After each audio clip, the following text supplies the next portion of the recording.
Names are a quintessential part of being human, but did you know that they're not unique to our species? Bottlenose dolphins have unique whistles called signature whistles that they use to announce their identity to other dolphins, kind of like a pilot broadcasting their call sign. Each dolphin invents their signature whistle as a baby by listening to and creatively modifying the signature whistles of others.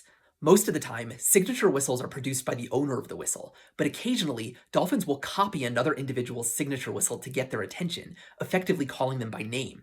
This phenomenon has been best studied in bottlenose dolphins, but many other species of dolphins have signature whistles too, and it's very possible that they use them in similar ways. Many parrots also have unique calls that announce their identity to others, and at least in the case of green-rumped parrotlets, they learn these calls from their parents.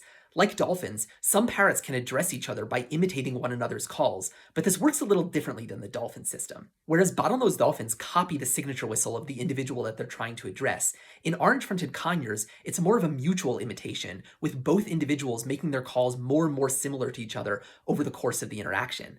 Scientists think that orange-fronted conures make their calls more similar to each other to indicate that they want to join their flocks together, and make their calls more dissimilar to indicate that they don't want to join.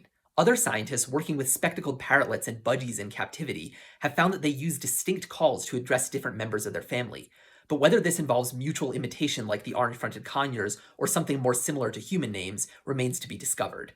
Recently, I led a study showing for the first time that African elephants address each other with something like a name. My colleagues and I found that wild African elephants use different calls to address different members of their family, and when we played these calls back to the elephants, they responded more strongly to calls that were originally addressed to them. If you want to hear more about this work, check out the longer video linked below. A couple months after my study came out, another research group published a study showing something very similar in captive common marmosets, a tiny species of monkey from South America. Could even more animals have names too, and we just haven't discovered it? I think it's very plausible. Let me know in the comments what, if any, other animals you think might have names and why.